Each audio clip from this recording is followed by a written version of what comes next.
जय हिंद साथियों, स्वागत है आप सभी का एक और नए वीडियो में। साथियों, अगर आप में है जुनून वर्दी का तो जुए हमारे साथ और करें अपनी तैयारी को पक्का।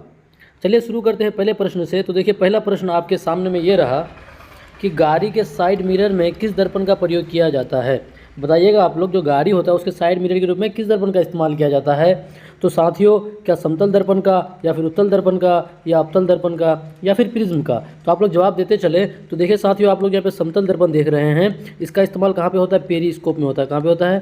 पेरिस्कोप में समतल दर्पण का इस्तेमाल किया जाता है। इस बात को आप लोग नोट कर लीजिएगा। और आपका अवतल दर्पण जो है, अवतल दर्पण, ये दांत के डॉक्टर, दांत, उसके बाद आपका नाक, उसके बाद आपका कान, जिसको ईएनटी बोला जाता है साथियों। दांत, नाक, कान के जो डॉक्टर होते हैं, कि डॉक्टर इसका इस्तेमाल करता है। इस बात को आप लोग ध्यान रखिएगा कि दांत, नाक, कान के डॉक्टर जिस दर्पण का इस्तेमाल करते हैं उसको अवतल दर्पण बोलते हैं। और अवतल दर्पण का इस्तेमाल आपका और भी जगह होता है, जैसे गाड़ी होता है, गाड़ियों में जो हेडलाइट होता है, हेडलाइट में, गाड़ियों की हेडलाइट में आपका अवतल दर्पण का ही इस्तेमाल किया जाता है। तो फिलहाल साथियों, साइड मिरर में किसका इस्तेमाल होता है? तो आपका उत्तल दर्पण का होता है। किसका होता है? उत्तल दर्पण का इस्तेमाल साइड मिरर में होता है। बाकी सब बात को भी आप लोग नोट करते हुए चलिएगा। और प्रिज्म जो आपका यहाँ पे ऑप्शन है, ऑप्शन नंबर डी में प्रिज्म, देखिए इसका इस्तेमाल किया, इसमें किया जाता है रेनबो प्राप्त करने के लिए। जब प्रकाश की किरण को जब प्रिज्म से पास कराया जाता है तो ये 7 रंगों में बढ़ जाता है प्रिय साथियों। तो इस सवाल का जवाब क्या हो जाएगा? आपका ऑप्शन नंबर बी हो जाएगा। बाकी सब बात को भी आप लोग नोट करते हुए चलिएगा।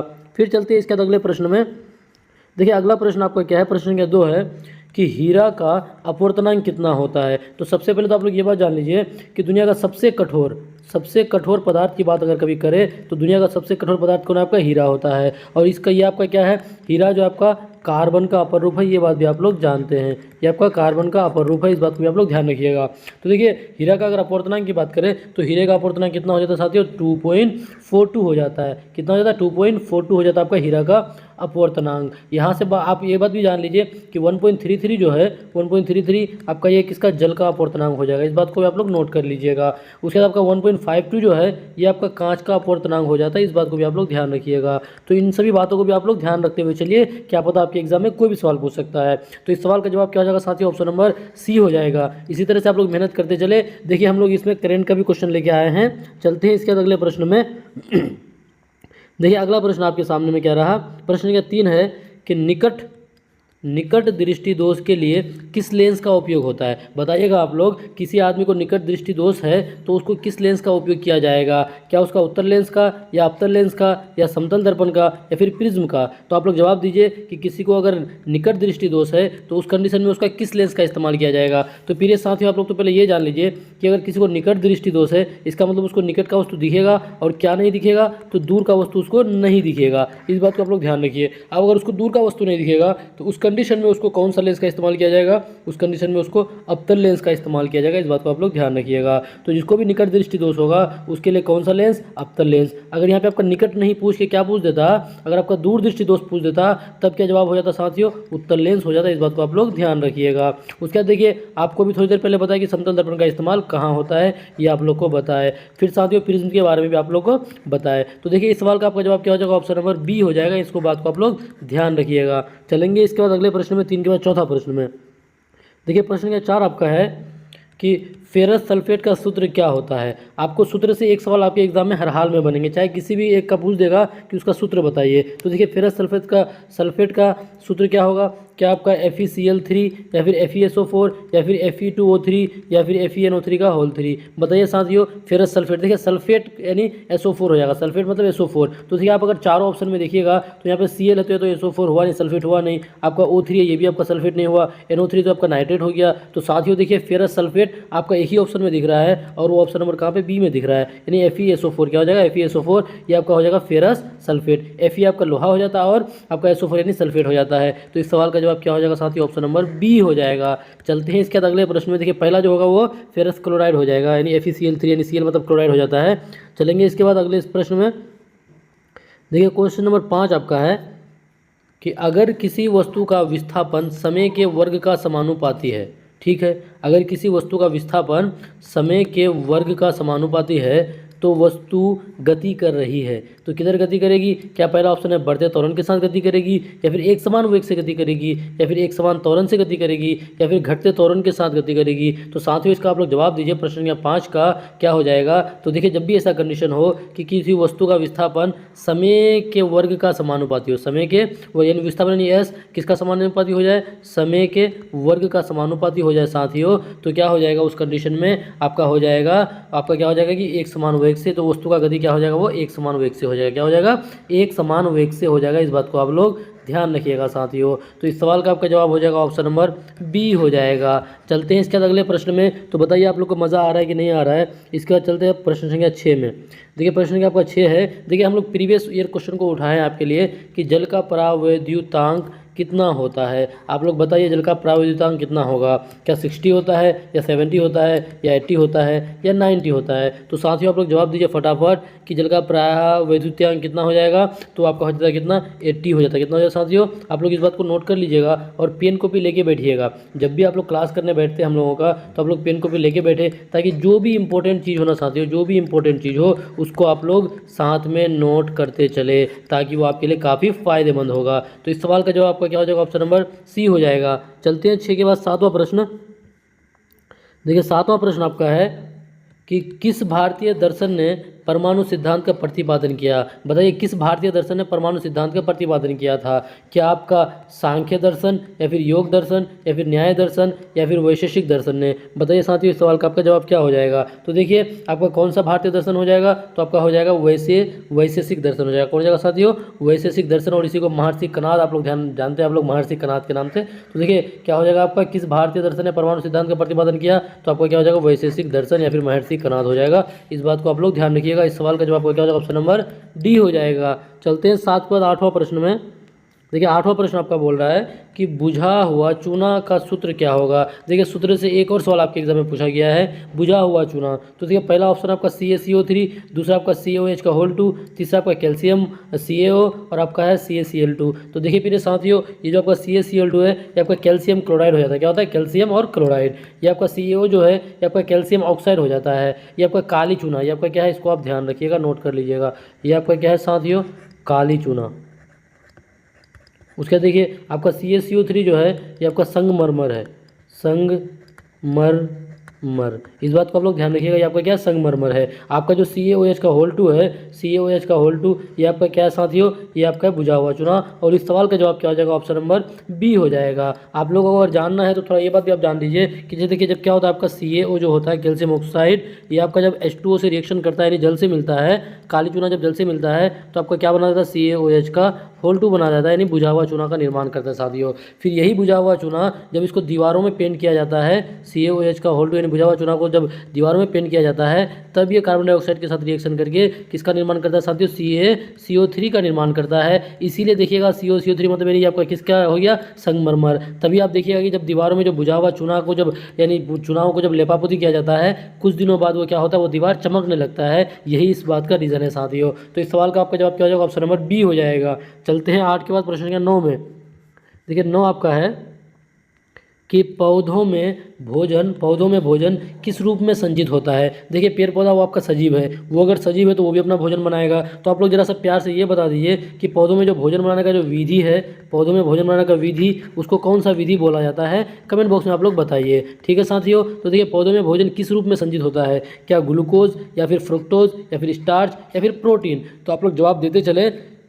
तो देखिए आपका जो पौधे में जो भोजन बनता है, जो मुख्य उत्पाद होता है जिसको ग्लूकोज बोला जाता है, इसका सूत्र आपका क्या? C6H12O6। इस बात को आप लोग ध्यान रखिएगा। ये पौधे में जो ये आपका क्या? ग्लूकोज बनता है। लेकिन आपका पौधे में जो भोजन वो किस रूप में संचित रहता है? हालांकि वो ग्लूकोज बनता है यानी कार्बोहाइड्रेट बनता है, लेकिन उस रूप में संचित नहीं रहता है, बल्कि किसके रूप में वो संचित यानी जमा रहता है? तो वो स्टार्च के रूप में जमा रहता है। किसके रूप में साथियों? स्टार्च के रूप में वो जमा रहता है। इस बात को आप लोग ध्यान रखिएगा। ठीक है साथियों। तो देखिए आपका वो पौधे में भोजन बनाने की विधि को क्या बोलते हैं? फोटोसिंथेसिस बोलते हैं। क्या बोलते हैं? फोटोसिंथेसिस बोलते हैं, यानी प्रकाश संश्लेषण कहा जाता है। इस बात को आप लोग ध्यान रखिएगा। तो इस सवाल का आपका जवाब क्या हो जाएगा? ऑप्शन नंबर सी हो जाएगा। चलते हैं 9 के बाद 10वां प्रश्न में।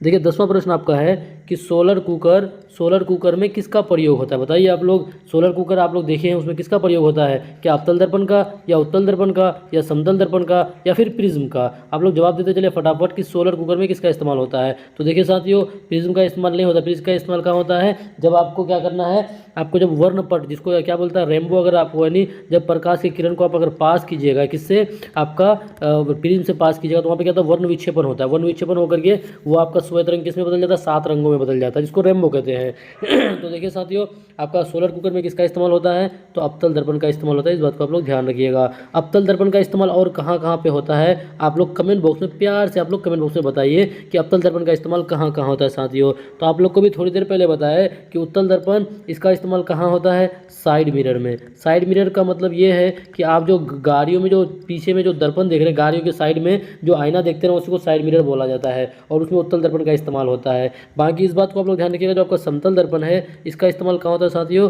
पेरिस्कोप में। बाकी हम लोग जो अपना चेहरा को देखने के लिए जो इस्तेमाल करते हैं, वो भी आपका क्या है? समतल दर्पण ही है। इस बात को भी आप लोग ध्यान रखिएगा। तो साथियों, इस सवाल का आपका जवाब क्या हो जाएगा? ऑप्शन नंबर ए हो जाएगा। क्या हो जाएगा? ऑप्शन नंबर ए हो जाएगा। चलिए बढ़ते हैं इसके अगले प्रश्न में। इसी तरह से आप लोग मेहनत करते चले, और आप लोग को क्या करना है, अपने सपने को साकार करना है साथियों। देखिए अगला प्रश्न है कि आयल गैस किसका मिश्रण है? आयल गैस किसका मिश्रण है? देखिए तो साथियों, आयल गैस बोले या फिर आपका एलपीजी बोले, क्या बोले, या एलपीजी एक ही बात है। एलपीजी का पूरा नाम क्या है? लिक्विफाइड पेट्रोलियम गैस, या फिर उसी को क्या बोला जाता है, एक और नाम से आयल गैस भी बोला जाता है। तो अब आप बताइए कि एलपीजी किसका मिश्रण है? क्या आपका ऑक्सीजन और नाइट्रोजन का मिश्रण है, या फिर आपका संतृप्त एवं असंतृप्त हाइड्रोकार्बन का मिश्रण है, या फिर कार्बन डाइऑक्साइड और ऑक्सीजन का मिश्रण है, या फिर हाइड्रोजन और हीलियम का मिश्रण है? तो साथियों आप लोग जवाब दीजिए कि जो आपका एलपीजी है, जिसका इस्तेमाल कहाँ पे किया जाता है? रसोई घरों में इसका इस्तेमाल किया जाता है। खाना पकाने में एलपीजी का इस्तेमाल किया जाता है। तो प्रिय साथियों, ये एलपीजी आपका किसका मिश्रण हो जाएगा?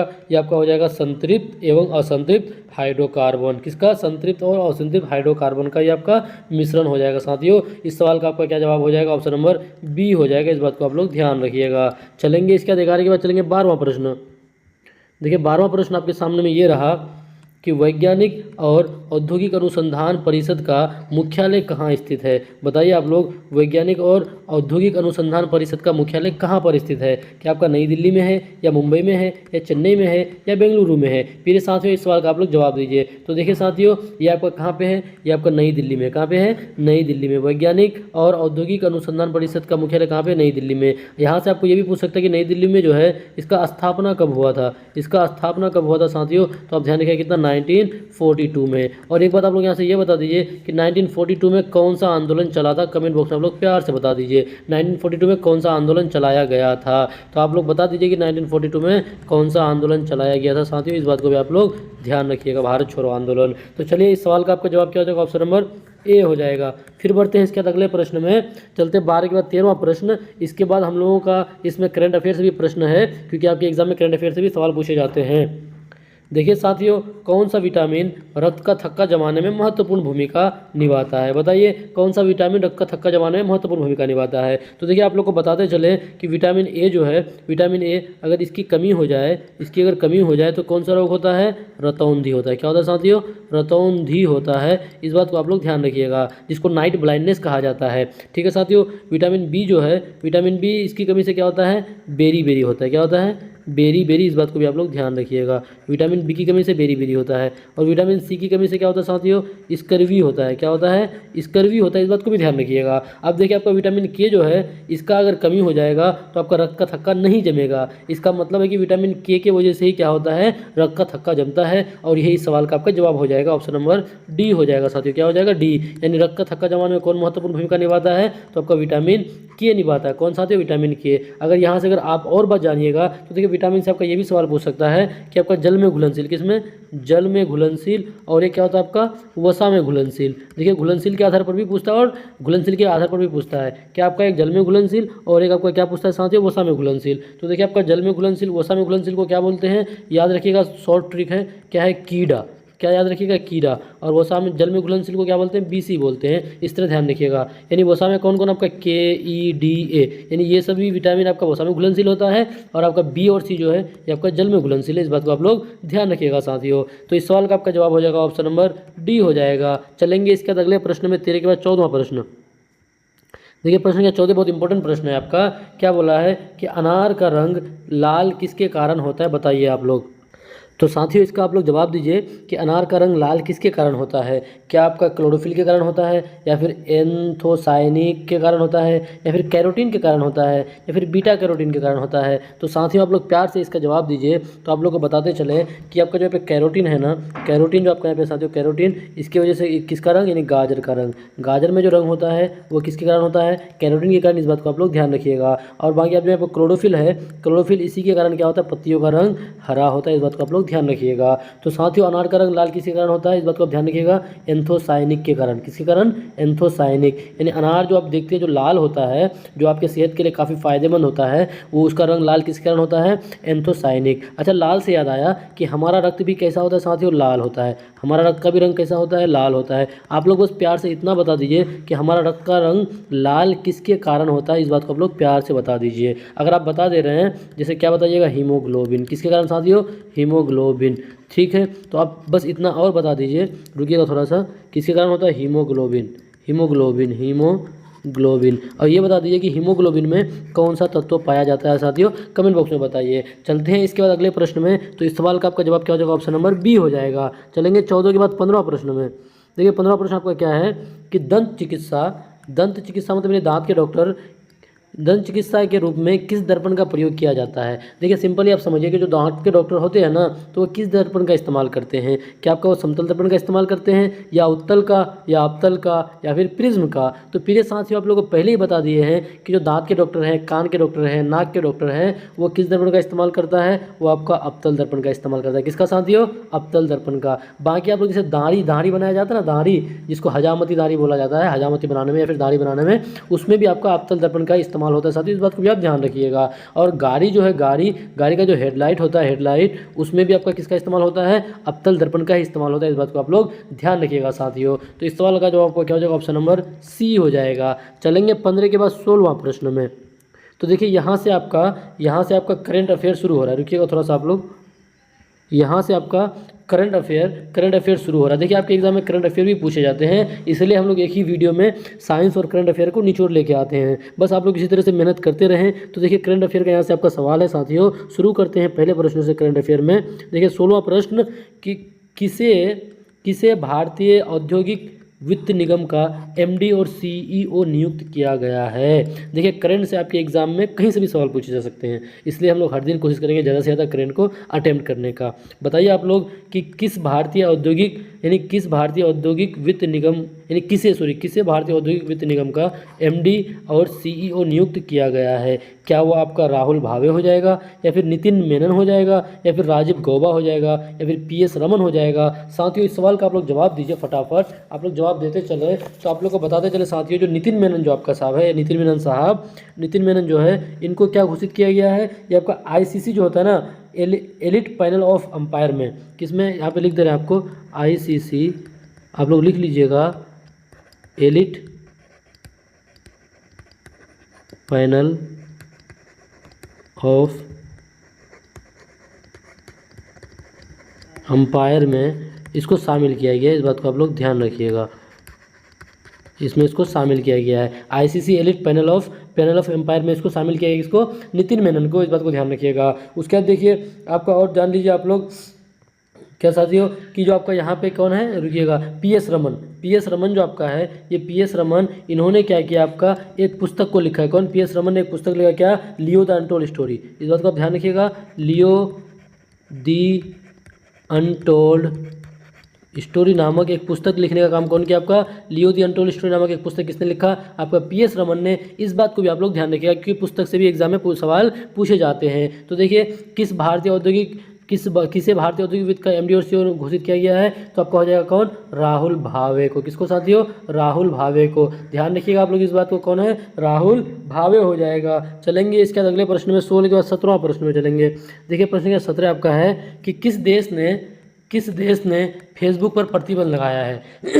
आप लोग बताइए। देखिए अभी के जो नौजवान पीढ़ी है, वो फेसबुक पर काफ़ी टाइम देते हैं। तो बताइए किस देश ने फेसबुक पर प्रतिबंध लगाया है? क्या आपका श्रीलंका ने प्रतिबंध लगाया है, या फिर पापुआ न्यू गिनी ने लगाया है, या इंडोनेशिया ने लगाया है, या फिर अमेरिका ने लगाया है? तो साथियों आप लोग जवाब देते चले कि किसने फेसबुक पर प्रतिबंध लगाया है। तो देखिए साथियों इस सवाल का आपका जवाब क्या हो जाएगा, आपका जो आपका पापुआ न्यू गिनी है, पापुआ न्यू गिनी, ये क्या किया आपका फेसबुक पर प्रतिबंध लगा दिया है। क्या किया है? फेसबुक पर इन्होंने प्रतिबंध लगा दिया। इस बात को आप लोग ध्यान रखिएगा। बाकी एक बात और आप जान लीजिए यहाँ इंडोनेशिया के बारे में, आप जानते हैं ना ब्रिक्स, ब्रिक्स जो आप जानते हैं ब्रिक्स, इसके बारे में आप लिख लीजिए कि ये ब्रिक्स द्वारा स्थापित, ब्रिक्स द्वारा, इन सभी बातों को भी आप लोग नोट करते हुए चलिएगा।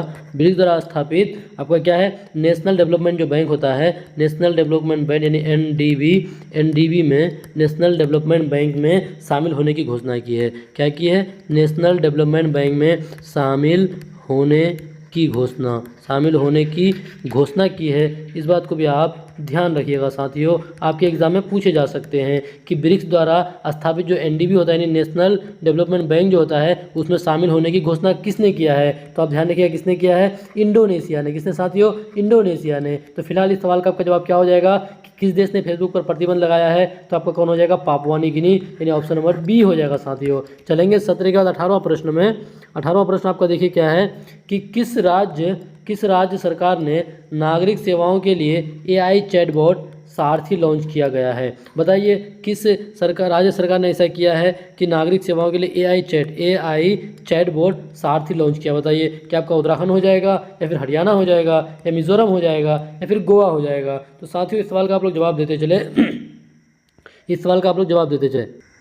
तो साथियों इसका आप लोग जवाब दीजिए कि किस राज्य सरकार ने नागरिक सेवाओं के लिए एआई चैटबॉट सारथी लॉन्च किया? आपका देखिए इस सवाल का आपका जवाब क्या हो जाएगा साथियों? ये हो जाएगा आपका ऑप्शन नंबर बी यानी हरियाणा हो जाएगा। क्या हो जाएगा? हरियाणा। और हरियाणा में ही एक आपका एक नारा दिया था, बेटी बचाओ बेटी पढ़ाओ का नारा कहाँ से दिया गया था? हरियाणा से ही दिया गया था। इस बात को भी आप लोग ध्यान रखिएगा। जो आपका उत्तराखंड है ना, यहीं से आपका यूनिफॉर्म सिविल कोड यानी यूसीसी जो आपका था लागू किया गया था आपका सबसे पहले उत्तराखंड में ही। इस बात को भी आप ध्यान रखिएगा साथियों। उसके बाद और आप यहाँ से जान लीजिए कि जो आपका गोवा है, गोवा इसके बाद ध्यान रखिएगा कि गोवा में क्या होता है? सिग्मो महोत्सव, इसको भी आप लोग ध्यान रखिएगा। सिग्मो महोत्सव 2025 आपका कहाँ पे हुआ था? ये आपका गोवा में हुआ था। इस बात को भी आप लोग ध्यान रखिएगा। तो इस सवाल का आपका जवाब क्या हो जाएगा? ऑप्शन नंबर बी हो जाएगा। क्या हो जाएगा? Option number B. चलेंगे 18 के बाद 19वां प्रश्न में चलेंगे। 18 के बाद 19वां प्रश्न देखिए कि अंतर्राष्ट्रीय प्रेस स्वतंत्रता दिवस कब मनाया जाता है? क्या 1 मई को, या फिर 3 मई को, या 8 मई को, या 31 मई को? तो आप लोग जवाब देते चले साथियों। तो देखिए आपका ना दिवस से एक सवाल हर हाल में आएगा, और हम लोग उन्हीं दिवस को लेके आएंगे जो आपके एग्जाम से ना करीब वाले महीने में पूछ सकता है आपके एग्जाम में। तो देखिए अंतर्राष्ट्रीय प्रेस स्वतंत्रता दिवस कब मनाया जाता है? तो आप लोग जान लीजिए कि 1 मई जो होता है साथियों, इस दिन क्या मनाया जाता है आपका? 1 मई को मजदूर दिवस। कौन सा दिवस? मजदूर दिवस मनाया जाता है। कब? 1 मई को मनाया जाता है। इस बात को आप लोग ध्यान रखिएगा। उसके बाद देखिए आपका 8 मई जो आपका है, 8 मई को इसको भी जान लीजिए आप लोग। प्रश्न संख्या जो आपका 19 है, 8 मई को मनाया था विश्व रेड क्रॉस दिवस। क्या मनाया था साथियों? विश्व रेड क्रॉस। इस सब चीज़ों को भी आप लोग नोट करते हुए चलिएगा। विश्व रेड क्रॉस दिवस मनाया जाता है। और 31 मई जो है, 31 मई को क्या मनाया था? विश्व तंबाकू निषेध दिवस, यानी विश्व तंबाकू निषेध दिवस मनाया जाता है। कब आपका? 31 मई को। तो देखिए अंतर्राष्ट्रीय प्रेस स्वतंत्रता दिवस कब हो जाएगा साथियों? वो आपका हो जाएगा 3 मई को हो जाएगा। इस बात को आप लोग ध्यान रखिएगा। कब? 3 मई को। इस सवाल का आपका जवाब क्या हो जाएगा? ऑप्शन नंबर बी हो जाएगा। चलेंगे 19 के बाद चलेंगे 20वां प्रश्न में चलते हैं। देखिए 20वां प्रश्न आपका है करंट अफेयर से आपका है कि रणजी ट्रॉफी 2024-25 के विजेता बताइए आप लोग। जो रणजी ट्रॉफी 2024 और 25 में हुआ था उसके विजेता कौन थे? क्या आपका मुंबई था, या दिल्ली, या केरल, या फिर विदर्भ? आप लोग जवाब देते चले कि रणजी ट्रॉफी 2024-25 के विजेता कौन है। तो देखिए यहाँ से कुछ बातें और आप जान लीजिए जो आपके एग्जाम में सीधे पूछे जा सकते हैं कि इसका आयोजन कहाँ हुआ था। रणजी ट्रॉफी 2024-25 का आयोजन कहाँ हुआ था, ये भी आपके एग्जाम में सीधे पूछे जा सकते हैं। तो इसको आप ध्यान रखिएगा। आयोजन कहाँ हुआ था साथियों? ये हुआ था आपका विदर्भ में ही इसका आयोजन हुआ था। कहाँ हुआ था? विदर्भ में इसका आयोजन हुआ था। ठीक है। उसके बाद देखिए यहाँ पे विजेता जो टीम था, विजेता इसको आप लोग लिख लीजिए कि जो विजेता टीम थी कौन था आपका विजेता? कौन जीता था साथियों? तो आपका जीता था विदर्भ ही जीता था। कौन? विदर्भ। कौन जीता साथियों? विदर्भ जीता था। इस बात को आप लोग ध्यान रखिएगा। अगर आपको देखिए विजेता नहीं पूछ के अगर पूछ देगा कि रणजी ट्रॉफी 2024-25 में उप विजेता टीम कौन था, उप विजेता यानी उप विजेता टीम कौन था, तो देखिए साथियों उप विजेता कौन था आपका? केरल था। इस बात को भी आप लोग ध्यान रखिएगा। देखिए विदर्भ जो है वो एक इनिंग से जीत गया था, ये आपको इतना नहीं पूछ सकता, लेकिन इतना ध्यान रखिएगा कि विजेता कौन था, विदर्भ था, और उपविजेता आपका केरल था। इस बात को आप लोग ध्यान रखिएगा साथियों। तो देखिए रणजी ट्रॉफी 2024-25 के विजेता कौन, तो आपका देखिए विजेता आपका विदर्भ, ऑप्शन नंबर डी हो जाएगा। इस सवाल का जवाब क्या होगा, ऑप्शन नंबर डी हो जाएगा। और केरल जो है ये हो जाएगा उप विजेता। इस बात को आप लोग ध्यान रखिएगा। चलेंगे 20 के बाद 21वां प्रश्न में चलते हैं। देखिए 21वां प्रश्न आपका है कि केंद्रीय बजट 2025 से 26 का थीम क्या है। देखिए आपको ना बजट से एक सवाल हर हाल में एग्जाम में पूछे जाएंगे, क्योंकि रिसेंटली बजट पेश किया गया है और आपका रिसेंटली आपका एग्जाम होना है, तो इसलिए प्रिय साथियों केंद्रीय बजट से आपका एक सवाल हर हाल में बनेगा। तो साथियों बताइए कि केंद्रीय बजट 2025 से 26 का जो बजट पेश किया गया उसका थीम क्या है। क्या सबका विकास, या फिर समर्थ भारत, सक्षम भारत, या फिर भविष्य की सुनो, या फिर युवाओं को अग्रणी बनाना। बताइए साथियों कि 2025-26 का जो थीम है बजट का वो क्या है। तो आप लोग जवाब दीजिए फटाफट। तो देखिए साथियों ये आपका क्या हो जाएगा, ये हो जाएगा आपका भविष्य की सुनो योगी, तो ये आपका हो जाएगा सबका विकास। क्या हो जाएगा साथियों, सबका विकास हो जाएगा। ऑप्शन नंबर ए हो जाएगा। आपका केंद्रीय बजट 2025 से 26 का जो थीम था वो क्या था, सबका विकास, यानी ऑप्शन नंबर ए हो जाएगा। अब देखिए यहाँ से ये भी आपके सवाल पूछे जा सकते हैं सीधे एग्जाम में। आपके कैसे कैसे सवाल पूछे जा सकते हैं कि कुल बजट, यानी 2025 से 26 का कुल बजट कितना था, कुल अगर पूछ दे, ये भी आपको सीधे एग्जाम में पूछे जा सकते हैं कि कुल बजट कितना साथियों, तो 50.65 लाख करोड़। कितना, 50.65 लाख करोड़। इस बात को आप लोग ध्यान रखिएगा। उसके बाद देखिए पेश कब किया गया था, ये भी पूछ सकता है आपको, ये भी सवाल पूछे जा सकते हैं कि बजट को पेश कब किया गया था। तो साथियों ध्यान रखिएगा कब पेश किया गया था, 1 फरवरी 2025 को। कब, 1 फरवरी 2025 को बजट को पेश किया गया था। कौन पेश किया था, तो जो हमारा वित्त मंत्री कौन है साथियों, निर्मला सीतारमण। हमारा वित्त मंत्री कौन है, निर्मला सीतारमण। इस बात को भी आप लोग ध्यान रखिएगा साथियों। इस सवाल का आपका जवाब क्या हो जाएगा, बताइए कि देखिए केंद्रीय बजट 2025 से 26 का थीम क्या, तो सबका विकास। अगर आपको पूछे कि कुल कितना था, तो आपको आप लिख दीजिएगा कितना, 50.65 लाख करोड़। अगर ये भी पूछे कि पेश कब हुआ, तो 1 फरवरी 2025। किसने पेश किया, तो निर्मला सीतारमण। इन सभी बातों को भी आप लोग नोट करते हुए चलिएगा, बहुत आपके एग्जाम की दृष्टि से बहुत इंपॉर्टेंट बात है साथियों। चलते 21 के बाद चलते 22वां प्रश्न में। देखिए 22वां प्रश्न आपका इंडेक्स से आपके हर हाल में आपका जब भी कोई भी कम्पिटिटिव एग्जाम हो, आपका इंडेक्स से, जिसको सूचकांक बोला जाता है, उससे सवाल बनते हैं। तो देखिए साथियों बताइए आप लोग कि हेनले पासपोर्ट इंडेक्स 2025 में भारत का स्थान, 2025 में बोला है। अगर वहाँ पे 24 बोल देता, 23 बोल देता, तो आपको ध्यान रखना है। तो फिलहाल आपको क्या बोला साथियों कि इंडेक्स, हेनले पासपोर्ट इंडेक्स जो है 2025 में भारत का स्थान क्या है, क्या 80वां स्थान है, या 85वां स्थान है, या 118वां स्थान है, या फिर 129वां स्थान है। साथियों आप लोग जवाब देते चले फटाफट। बताइए इस सवाल का आपका क्या जवाब हो जाएगा।